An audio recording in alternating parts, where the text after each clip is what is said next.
할렐루야! 오늘은 세종을, 내일은 대한민국과 온 땅에 전도와 선교의 사명을 감당하는 세종순복음 드림교회입니다. 하나님의 사랑과 은혜가 치유와 응답이 있는 성령 충만한 교회입니다. 구독과 중보기도로 드림가족이 되어보세요. 오늘도 주 안에서 참 좋은 날입니다. 오늘 모든 사람들이 인생을 형통하게 살고 싶어하는 것입니다. 그러나 형통하게 사는 데는 조건이 있습니다. 그래서 시편 1편 1절로 6절에 형통함의 조건에 관해서 여러분과 함께 은혜를 나누고자 합니다. 인간이 하나님 안에서 복을 받기 위해서는 하나님이 지시하는 삶을 살아야 하는 것입니다. 하나님이 원치 않는 삶을 살면 형통할 수가 없습니다. 하나님을 저버리고 인간의 힘으로 살겠다고 선언한 사람은 전국적으로 언제나 망했습니다. 1811년에 피테가 베를린 대학의 초대 총장이 되었을 때 그는 독일 국민에게 고함이라는 연설문을 통해 독일 민족만이 전 인류의 도덕적 개혁에 공헌할 수 있다고 주장을 했습니다. 나치 시대 독일은 맹목적으로 아리안 민족의 우수성을 강조하며 온 유럽을 전쟁의 불도가니로 몰아넣었습니다. 그 결과 독일은 역사의 파도에 침몰하고 마는 것입니다. 자기 민족만이 가장 우수한 민족이라고 주장하던 그 독일이 결국에는 패망했습니다. 일본은 자신들이 숭배하는 천황을 황신으로 신격화하고 아시아와 세계 지배를 정당화하는 일본 제국주의의 근거를 만들었습니다. 그러나 일본 역시 역사의 거대한 파도를 만나서 침몰해버리고 말하는 것입니다. 소련의 공산주의는 하나님도 없고 영혼도 정신도 없다고 하는 무신론적 유물론을 주장했습니다. 칼 막스는 종교는 인간이 만들었다 하며 종교는 어떤 아편이라고 신의 존재를 부인했습니다. 이처럼 하나님을 부정하고 철저하게 인본주의와 무신론에 발전한 소련 공산주의는 결국 역사 가운데 침몰하게 되어 처참하게 망하고 말았습니다. 우리는 역사를 통해 하나님 중심으로 설지 않고 인간의 신념이나 사람을 우상화한 민족과 국가는 반드시 역사의 파도에 침몰한다는 사실을 잘 알고 있습니다. 그러므로 우리 복 있는 사람은 이 사실을 마음속에 깊이 새기고 사람을 우상으로 섬겨서 따라서는 안 됩니다. 첫째, 복 있는 사람은 악인들의 꾀를 따르지 아니한다고 말했습니다. 악인들이 세상에 얼마나 많습니까? 그들의 꾀임에 따라가지 않은 것이 복이 있는 사람이라는 것입니다. 아담과 하와는 얼마나 복을 받았습니까? 사람이 하나님의 형상과 모양으로 지음을 받고 온 지구상에 있는 동식물을 다 다스리고 돌볼 권한을 받았으니 보통이 아닙니다. 그럼에도 불구하고 마귀에게 귀를 기울이고 마귀의 말을 듣고 그에 짝짝꿍해서 하나님을 반역하고 악을 도모했습니다. 마귀는 바로 그 자체가 악입니다. 악이라는 것은 쉽게 말하면 나쁜 놈입니다. 나쁜 놈. 야, 이 나쁜 놈아, 야, 이 악한 놈아. 똑같은 말입니다. 그 아담과 하와가 나쁜 놈하고 친구가 삼아서 같이 나쁜 놈이 되어버리고 말았었어요. 창세기 2장 17절에 선악을 알게 하는 나무의 열매는 먹지 말라. 먹는 날에는 내가 반드시 죽으리라고 했는데 마귀가 하와에게 정말 하나님이 그렇게 말씀하시냐? 그렇다. 동산 중앙에 있는 나무의 열매는 하나님의 말씀에 너희는 먹지도 말고 만지지도 말라. 너희가 죽을까 하노라 하셨느니라. 죽는다고 했지 언제 먹지도 말고 만지지도 말라고 했습니까? 뱀이 여자에게 이르되 너희가 결코 죽지 아니하리라. 너희가 그것을 먹는 날에는 눈이 밝아져 하나님과 같이 되어 선악을 알 줄 하나님이 아심이라. 여자가 그 나무를 본 적 먹음직하고 보암직하고 지혜를 얻을 만큼 탐스럽는지라 그 열매를 자기가 따먹고 자기와 함께 있는 남편에게도 주매 그도 먹었다고 말했습니다. 이것이 인류 비극의 시작인 것입니다. 범죄한 아담은 노동과 죽음의 형벌을 받게 된 것입니다. 악이란 하나님의 뜻을 거역하고 이 세상에서 파괴하는 절망적인 마귀를 따라가서 죽음을 체험하는 것입니다. 복이 있는 사람은 악한 자의 마귀를 따라가지 않습니다. 에레미야서 2장 13절에 내 백성이 두 가지 악을 행하였나니 곧 그들이 생수에 그런 데는 나를 버린 것과 스스로 웅덩이를 판 것인데 그것은 물을 가두지 못할 터진 웅덩이라고 말했습니다. 하나님 없이 생수를 얻겠다고 온갖 노력을 다합니다. 과학, 문화, 생활 환경의 개선, 온갖 것 다 하죠. 그래도 마음에 행복이 없습니다. 왜냐하면 두 가지 악을 품고 있기 때문에 그렇습니다.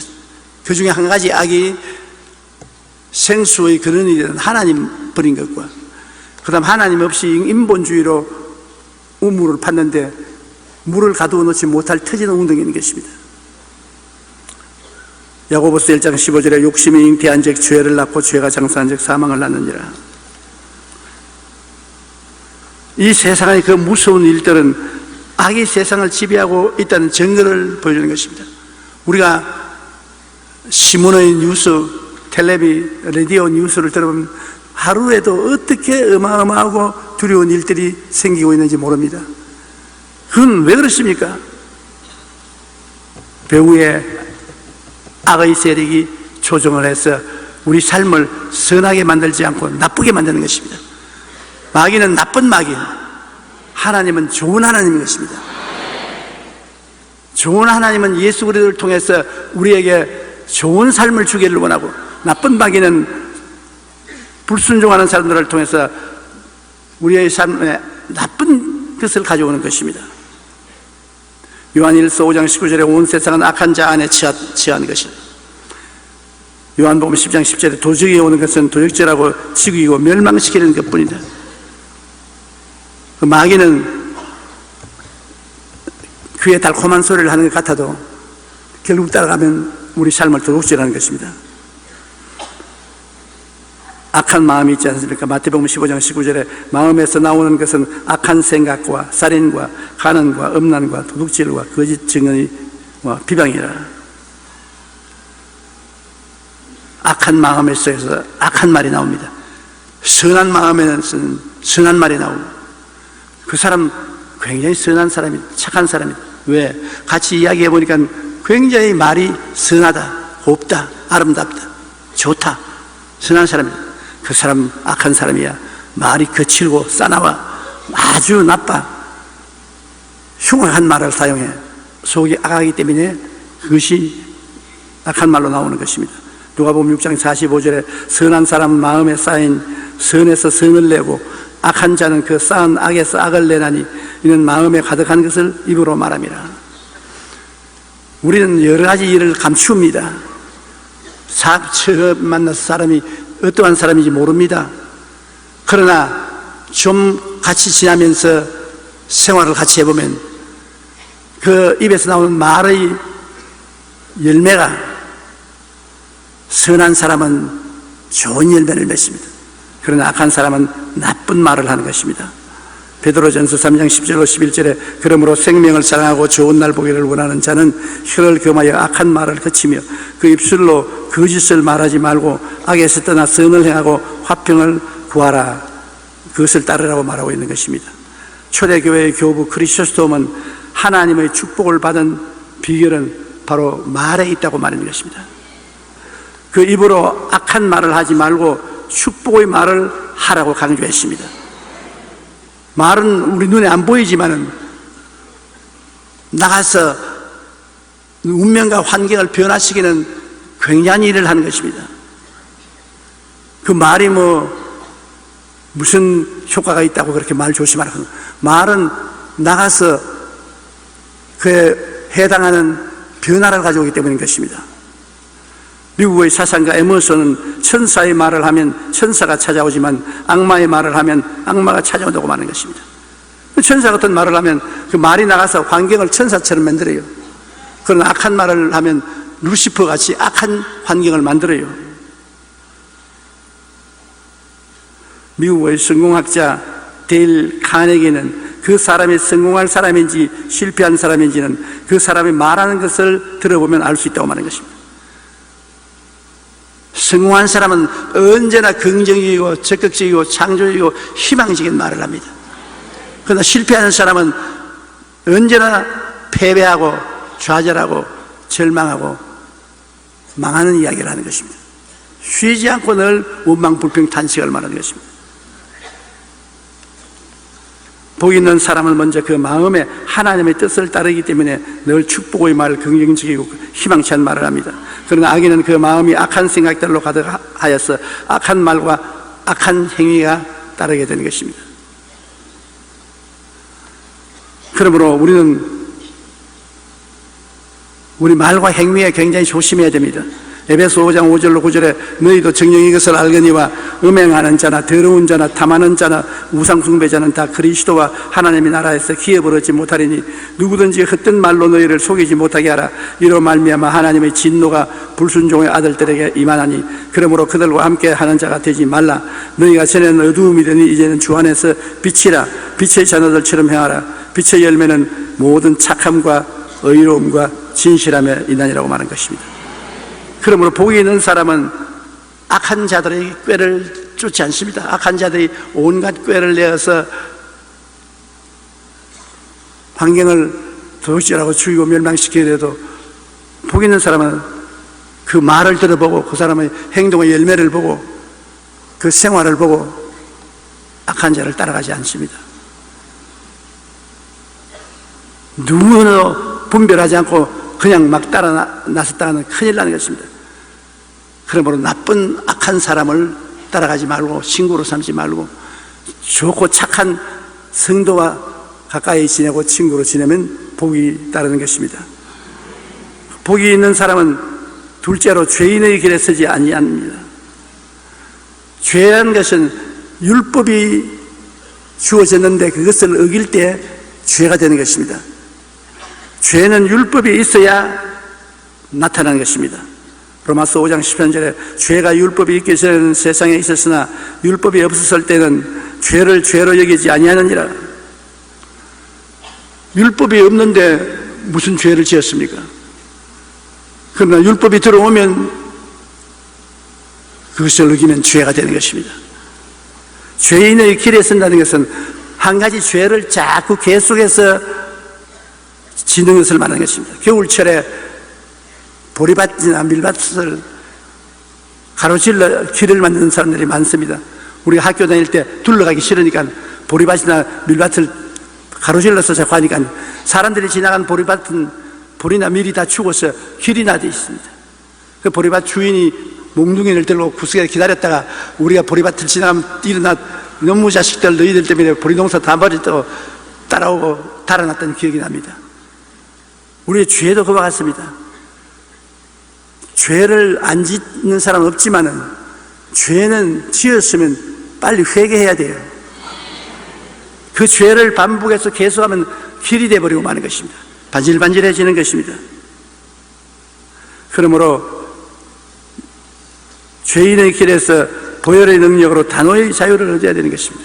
하나님이 우리에게 보혈의 능력을 준 것은 죄에서 자유를 얻게 하기 위해서 주신 것입니다.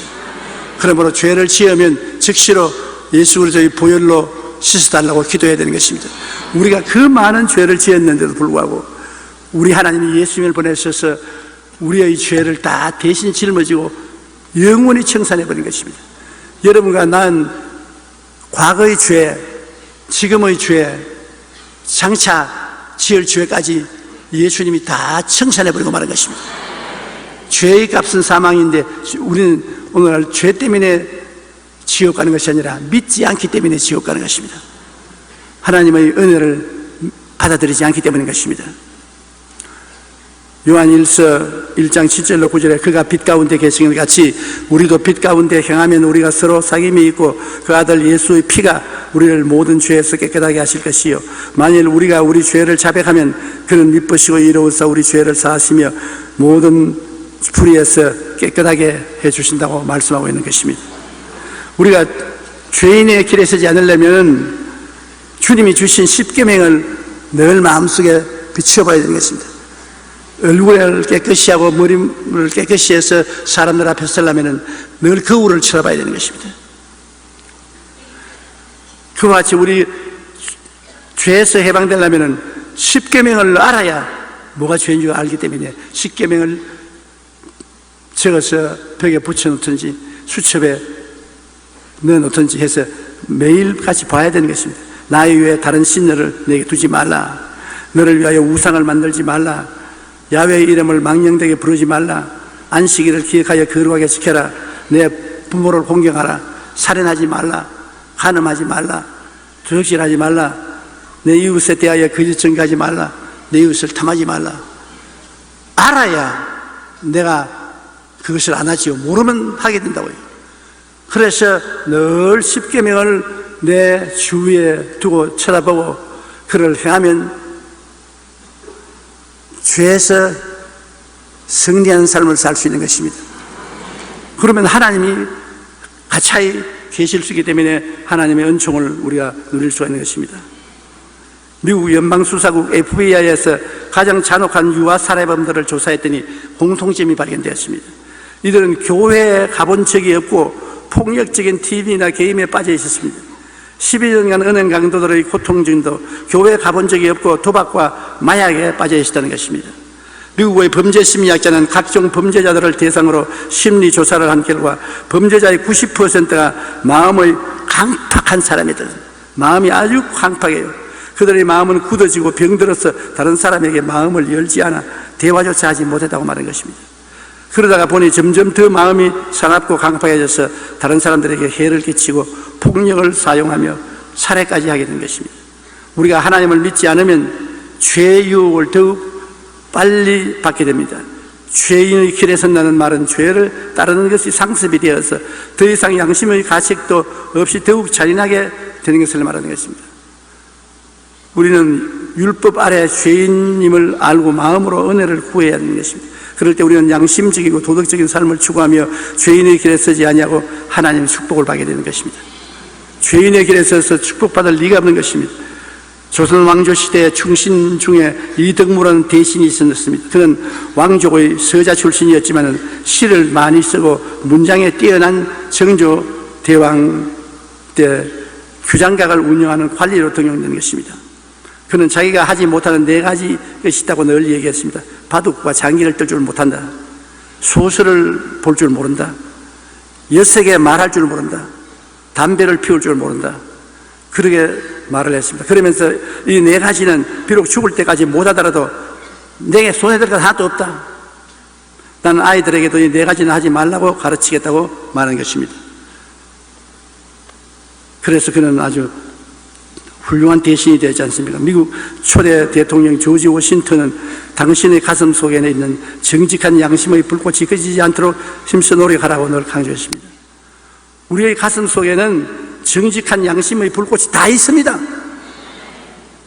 그러나 그 불꽃이 꺼지면은 엄청나게 흑암의 세력에 잡히게 되는 것입니다. 맛있는 음식일수록 썩으면 냄새가 고약하게 나는 것입니다. 착한 사람일수록 악하게 되면은 무지무지한 악행을 행하는 것입니다. 우리가 삶의 모든 면이 형통하여 복받는 삶을 살기 위해서는 해야 할 것과 하지 말아야 될 것을 분별해야 하는 것입니다. 그리고 하지 말아야 할 것은 그리스도의 보혈의 능력으로 단호하게 물리치고 죄로부터 자유함을 얻어야 되는 것입니다. 그럴 때 죄인의 길에 서지 않고 축복된 삶을 살 수가 있는 것입니다. 아이 뭐 잠시 조그만 악을 범했는데 이 뭐 조그마한 죄인데 조그마한 죄가 없습니다. 조그마한 악이 들어오면 큰 악이 뒤에서 연줄로 따라 들어옵니다. 조그마한 죄를 지으면 큰 죄가 뒤를 따라서 줄줄이 들어오는 것입니다. 그러므로 복을 받으려면 악인들의 꾀를 쫓지 말고 죄인들의 길에 서지 말아야 되는 것입니다. 셋째로 오만한 자의 자리에 앉지 말라고 하는 것입니다. 교만한 자리에. 날 좀 보소. 날 좀 보소. 당신들보다 내가 나으니까 날 좀 보소. 이 바로 노아의 후손들이 그렇게 하는 것입니다. 노아의 홍수 이후에 하나님은 온 지면에 흩어져서 살아라고 했는데 그들은 우리가 한 곳에 모여서 떨어지지 말고 살자. 그리고 탑을 지어서 하늘에 닿게 하여 하나님과 동등하게 되자. 그 다음에는 홍수를 내도 물이 차올라오지 못하게 하늘 끝까지 탑을 쌓자. 그래서 하나님을 거역하고 다 모여서 시날 평지에서 탑을 쌓기 시작한 것입니다. 하나님 말씀하기를 그들이 이렇게 한 마음이고 한 말을 하는 사람들이 모여서 이 일을 시작한 즉 막을 자가 없겠다고 말한 것입니다. 그래서 하나님이 내려오셔서 그들의 말을 혼돈시켜버리므로 서로 말이 통하지 않으므로 흩어지고 말았습니다. 바벨탑의 교만은 인간이 언제고 하나님을 거역하고 교만해질 수 있다는 것을 볼 수 있는 것입니다. 창세기 11장 4절에 또 말하되 자 성읍과 탑을 건설하여 그 탑 꼭대기를 하늘에 닿게 하여 우리 이름을 내고 온 지면에 흩어짐을 면하자. 그러므로 그 이름을 바벨이라니 이는 야훼께서 거기서 온 땅의 언어를 혼잡하게 하셨음이라. 야훼께서 거기서 그들을 온 지면에 흩으셨더라. 이 바벨탑만 안 세웠으면 우리 외국어 공부한다고 고통 안 나갈 것인데, 외국어 공부하려고 애를 쓸 때마다 바벨탑 때문에 원망스러워요.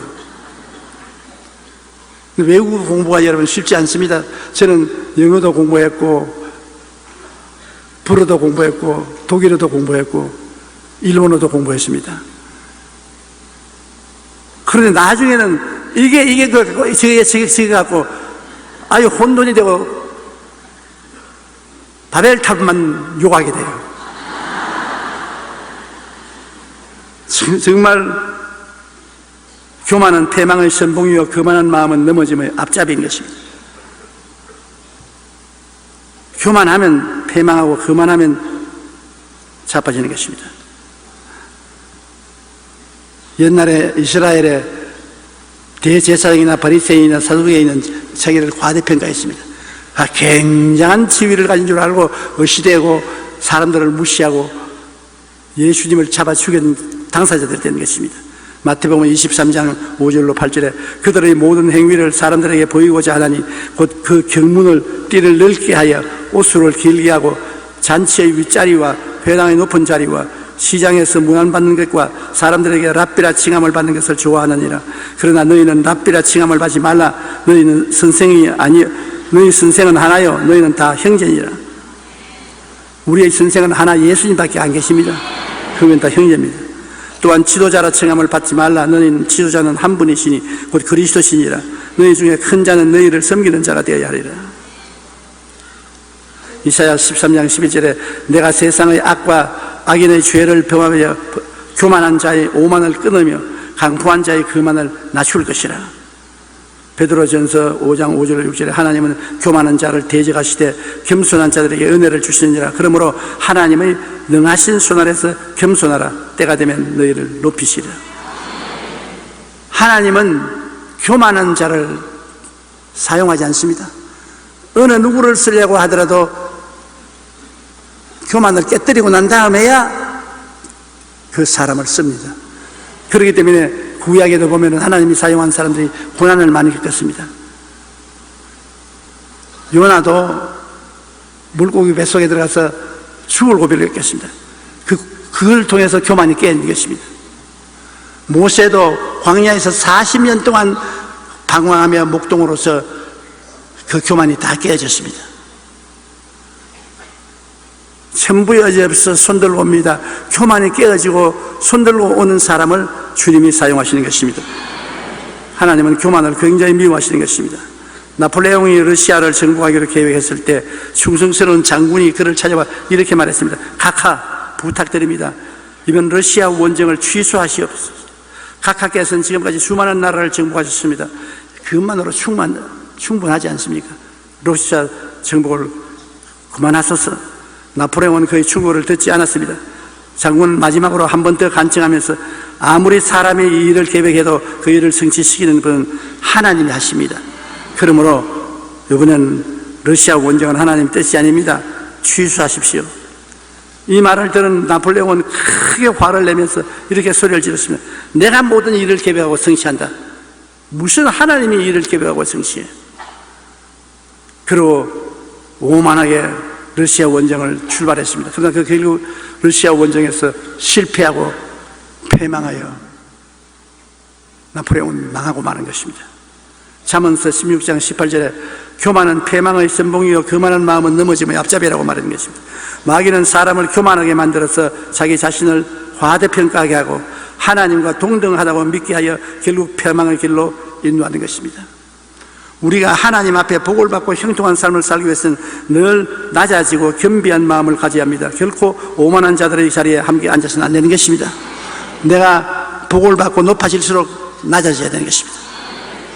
낮아지는 사람을 하나님은 붙들어서 높이 올리시고 놀리는 스스로 높아지는 사람을 낮추시는 것입니다. 겸손해진다는 것 참 귀하고 아름다운 축복인 것입니다. 프랑스 사상가 몽테뉴는 그의 책 수상록에서 교만에 대하여 이렇게 말했습니다. 교만, 강팍함, 사기는 패망의 삼총사다. 미국 스탠퍼드 대학교 심리학 교수인 루이스 스터머는 IQ 160 이상의 천재들의 일생을 조사한 적이 있습니다. 그런데 천재 아이들의 대부분이 성인이 되어 실패자의 인생을 살고 있다는 것을 발견하고 그 원인을 살펴봤습니다. 여러분, 학교 다닐 때 점수를 잘 받고 공부 잘했다고 해서 세상에 1등을 하지 않습니다. 우리 아버님이 늘 그 말을 했어요. 6.25 때 생활이 어렵고 공부할 시간도 없고 늘 나가서 일을 해야 되고 장사를 해야 되고 하니까 불평을 말했습니다. 이래가지고 어떻게 공부를 하냐. 그러니까 아버님이 하는 말이 학교에 1등 한다고 세상에 1등 하지 않는다. 사람이 되어야지 머리만 좋다고 1등 하는 줄 아냐. 그래서 나는 그 말을 듣고 자기가 못 나누니까 저는 변명을 한다. 제가 아주 고약한 마음을 가졌습니다. 아버지 말만 하면 대항을 해, 속으로. 겉으로 말 못해도 속으로 대항을 해요. 그런데 내가 아버님 나이가 되어 보니까 그 말이 정말이요. 학교 1등이 세상의 1등은 아닌 것입니다.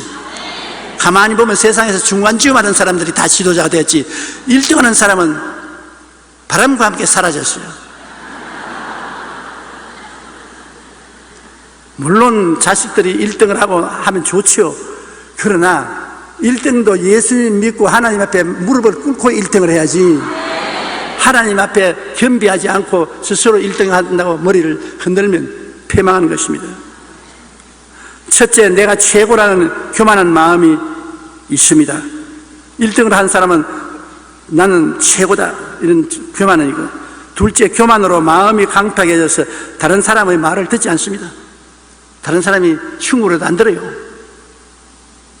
보통 남편들은 아내의 말을 잘 듣습니다. 그것도 아내가 말을 잘해요. 여러 가지 일에 대해서 간섭을 많이 합니다.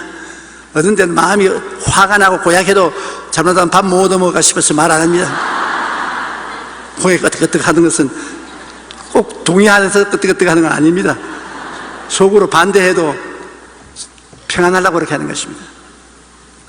그러나 많은 일을 지나고 보면 아내가 하는 말을 들었을 때 실패 안 한 것을 기억할 수 있습니다. 자기가 잘났다고 생각하는 사람은 아내가 무슨 말하면 학교에서 1등도 못한 지꼬라스에 무슨 남을 충고를 해. 웃기는 소리 하지 마라. 남은 충고를 안 들어요. 그러니까 이 사람은 결코 성공하지 못합니다.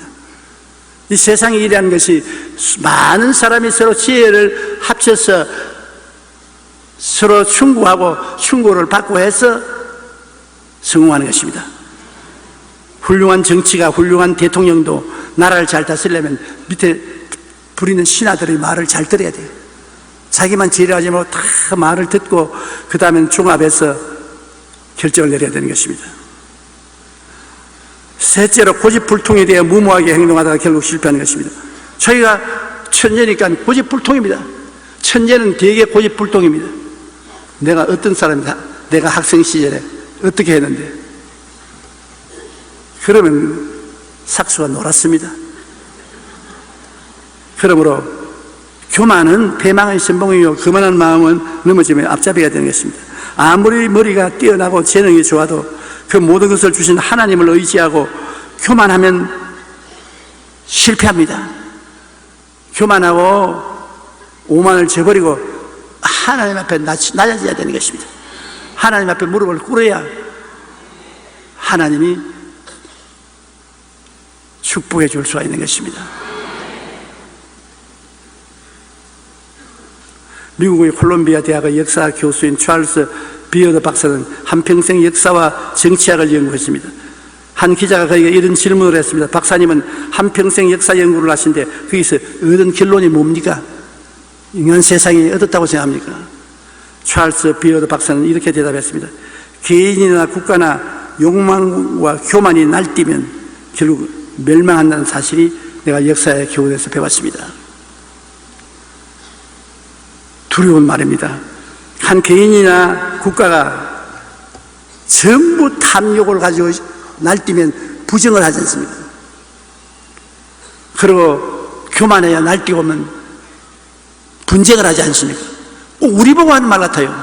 남편 여러분, 아내를 무시하지 마십시오. 어떻게 안 무시하냐? 아내가 말하거든 끝까지 잘 들어주십시오. 바보 같은 말을 해도 끝까지 잘 들어주십시오. 그리고 대답을 해주고, 아내 여러분도 남편이 말하거든 받지 말고 끝까지 참고 들어주십시오. 사람이 인정을 받는다는 것이 굉장히 용기와 힘이 되고, 무시당하는 것은 굉장한 모욕감을 느끼게 되는 것입니다. 그 다음에 넷째로 우리가 하나님께 복받기 위해서는 야훼의 율법을 즐거워하라 하는 것입니다. 여러분, 야훼의 율법이라니까 우리 인상의 법률책을 생각하므로 인상이 나쁩니다. 유대인들은 성경을 율법이라고 그랬습니다. 성경이라고 했으면 좋았겠는데 성경을 율법이라고 그랬어요. 그러므로 야훼의 율법을 즐거워한다는 것은 항상 휴대하고 다니는 것입니다. 자기가 즐거워하는 일이 있으면 그 일을 하고 하지 않습니까? 요새 어린아이들은 컴퓨터 게임에 완전히 중독이 되지 않습니까? 즐거워하니까. 무엇이 즐거워하는 것과 같이 있고 그것을 하기를 원합니다.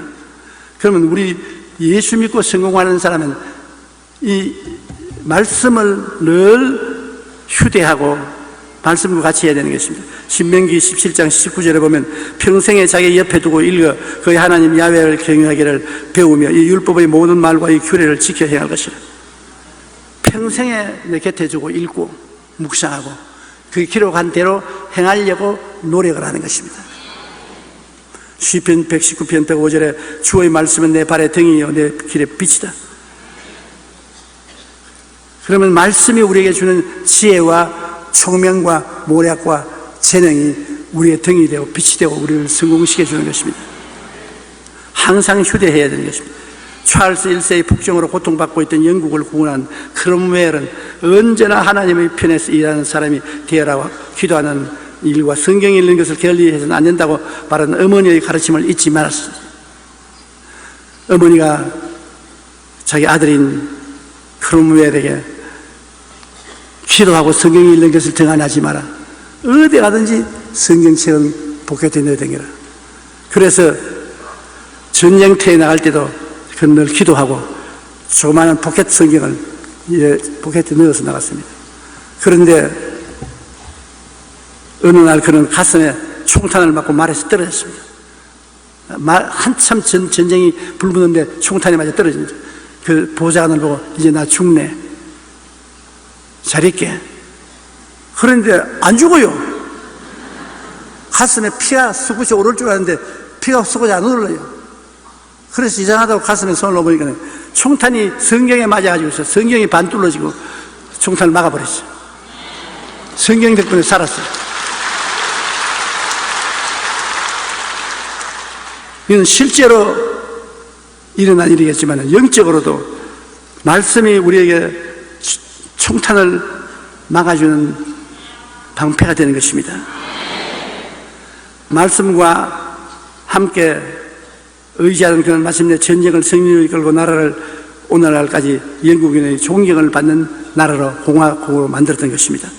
우리가 무엇하든지 어디에 있든지 하나님과 함께 할 때는 형통한 삶을 살지만 하나님을 떠나서는 어떤 수고도 헛될 뿐인 것입니다.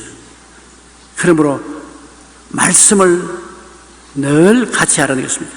영국의 존 웨슬리는 모든 축복 중에 제일은 하나님과 함께하는 축복이라고 말했던 것입니다.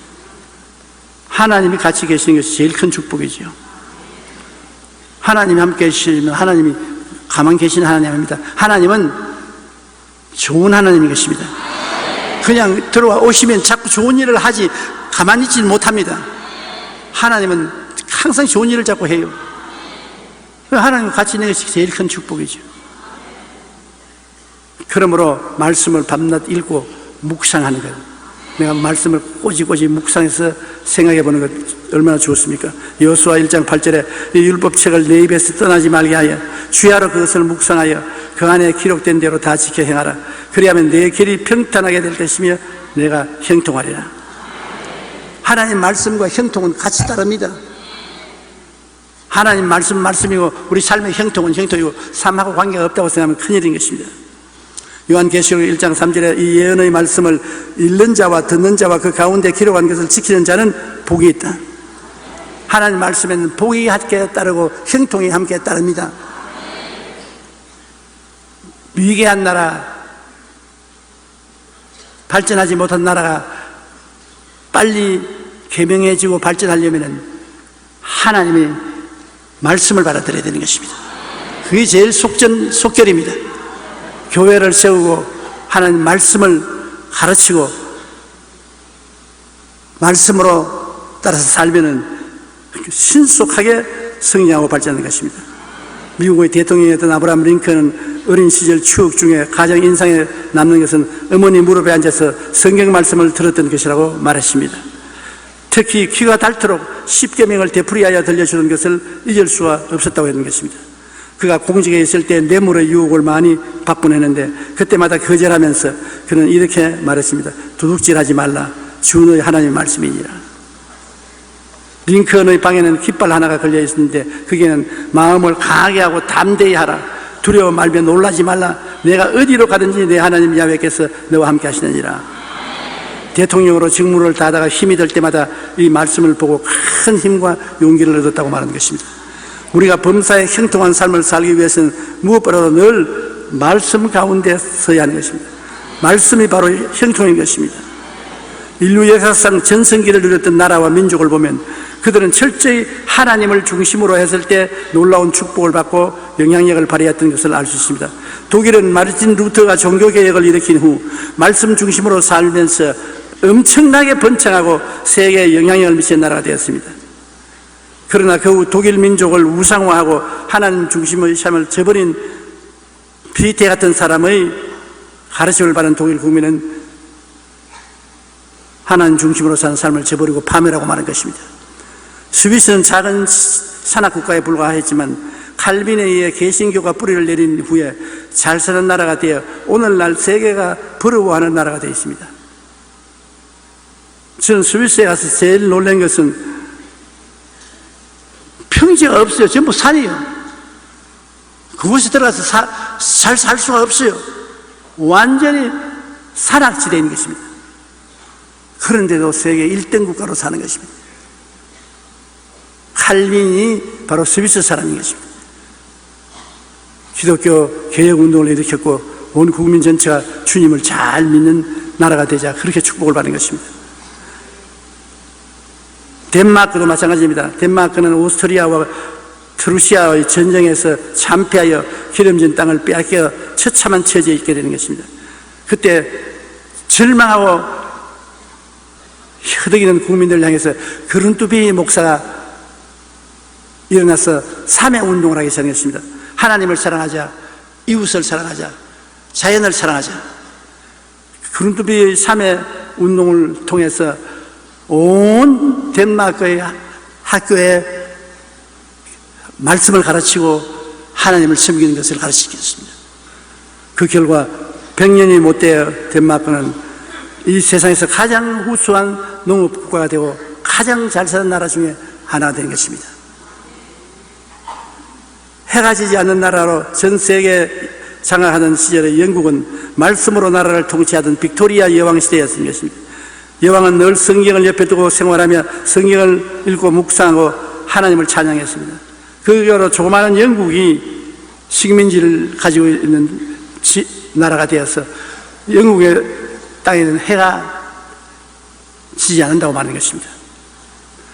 미국은 우리가 너무나 잘 알고 있듯이 신앙을 위해 신대륙으로 건너와 제일 먼저 교회를 세우고 하나님을 중심으로 한 나라를 세운 순례자들에 의해서 된 나라인 것입니다.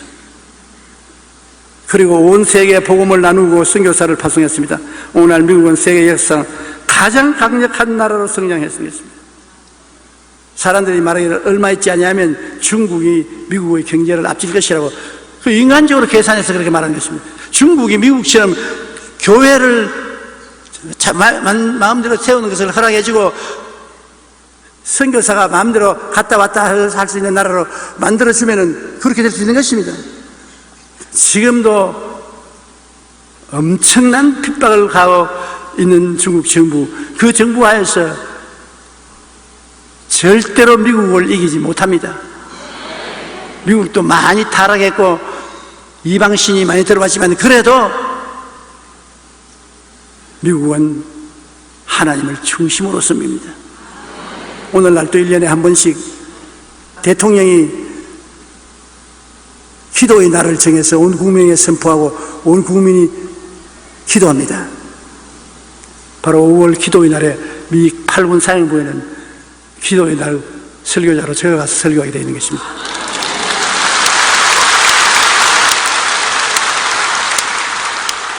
굉장히 감동을 받았습니다. 왜냐하면 대통령이 이 나라는 우리 민족을 위한 기도의 날이라고 정하고 모든 공무원들이 다 모여서 기도한다. 그럼 8군 사령부의 장군들이 다 모여서 기도한다. 그러니 하나님이 복을 줄 수밖에 없지요. 개인도 국가도 모든 일에 형통하여 잘 살기 위해서는 먼저 그릇이 준비해야 되는 것입니다. 악인의 꾀를 쫓지 말고 죄인의 길에 서지 말고 오만한 자의 자리에 앉지 말고 하나님의 말씀을 사랑하여 주야로 묵상하는 사람이 되어야 되는 것입니다. 우리의 삶이 형통하기 위해서는 그릇이 준비해야 되는 것입니다. 거지도 그릇이 있어야 얻어먹는다고 아무것도 없이 빈손들로 밥 좀 주이소 얻어먹을 수 없어요. 다윗은 지극히 형통한 이스라엘 왕이 되었습니다. 그가 하나님을 찬미한 시편 제1편에 복 있는 사람의 조건을 기록하고 있습니다. 자기가 그렇게 살았기 때문에 그렇습니다. 시냇가에 심은 나무가 철을 따라 열매를 맺으며 그 잎사귀가 마르지 아염같이 하는 일마다 하나님이 같이 계시면 형통하게 되는 것을 말합니다. 미국의 정치가 벤자민 프랭클린은 나이가 든 후에 자신의 삶을 돌아보며 이런 유명한 말을 남겼습니다. 첫째, 나의 삶이라 할지라도 내가 마음먹은 대로 되지 않는다. 내 삶을 내 마음대로 살 수 있냐? 그럴 수 없다는 것입니다. 둘째, 내 삶은 온전히 주관하시는 분은 하나님이라는 것을 깨달아야 합니다. 셋째, 지금까지 내가 살아오면서 하나님의 뜻에 순종한 만큼 내게는 행복과 성공이 있었다는 것입니다. 미국의 오랄 로버트 목사님은 저하고 아주 가까운 친구 목사님이었는데 최근에 천당 갔습니다만 하나님의 축복을 받기 위해서는 먼저 축복받을 만한 그릇이 되어야 한다. 자기 삶이 하나님을 모실 만한 그런 삶이 되어야 된다는 것입니다. 형통하여 축복받는 삶을 살기 위해서는 먼저 축복의 그릇을 잘 준비해야 합니다. 하나님의 뜻을 따라 하나님이 기뻐하시는 삶을 살 때 우리는 시냇가에 심은 나무가 시절을 쫓아 열매를 맺으며 그 잎사귀가 마르지 아니함 같으니 그 행사가 다 형통하리로다. 하나님은 우리가 형통하기를 원하십니다. 형통해야 주는 사업에 많은 물질을 기여할 수 있는 것입니다. 헐벗고 굶주리고 가난한 사람을 도와줄 수 있는 것입니다. 저 땅 끝까지 그리스도의 복음을 전할 수 있는 것입니다. 하나님은 우리가 모든 일에 항상 모든 것이 넉넉하여 모든 착한 일을 넘치게 하기를 원하시는 것입니다. 그러므로 우리가 하나님 앞에 그릇만 준비하면 어떠한 환경에도 하나님은 우리를 버리지 않고 우리와 같이 해주시겠습니다. 복 있는 사람은 악한 자의 꾀를 쫓지 아니하고 죄인의 길에 서지 아니하며 오만한 자의 자리에 앉지 않고 하나님의 율법을 즐거워하여 그 율법을 주야로 묵상하는 자들. 어렵지 않습니다. 누구든지 그렇게 될 수 있습니다. 내 마음에 결심을 하면 하나님이 길을 여십니다. 내 환경을 두려워할 필요 없습니다. 아무리 환경이 나빠도 하나님은 환경보다 더 크신 하나님이 계십니다. 그러므로 여러분, 성공적으로 인생을 사는데 필요한 이 조건을 여러분 반드시 실천하십시오. 잘 실천하면 큰 복을 받을 것이고 조금 하면 조금 받을 것입니다. 하나님은 구말리 멀리 장치에 있지 않습니다. 여러분 곁에 계십니다. 우리 곁에 있어요. 그러므로 우리가 속으로 하는 기도도 듣고 하시지요. 은하표 별 저 건너편에 계시면 우리가 속삭이는 말을 누가 듣겠습니까? 하나님은 항상 우리와 같이 계세요. 그러므로 하나님께서 여러분을 기쁘게 여기사 큰 복을 주게 되시기를 주님 이름으로 축원합니다. 기도드리겠습니다.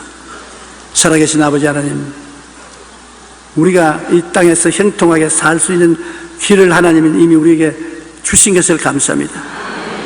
하나님이 주신 길을 우리가 받아들이지 아니하고 따르지 아니함으로 늘 고생을 하는데, 오늘 원하오니 아버지 하나님이 주신 길을 기억하고 이 길로 행하게 도와주시옵소서.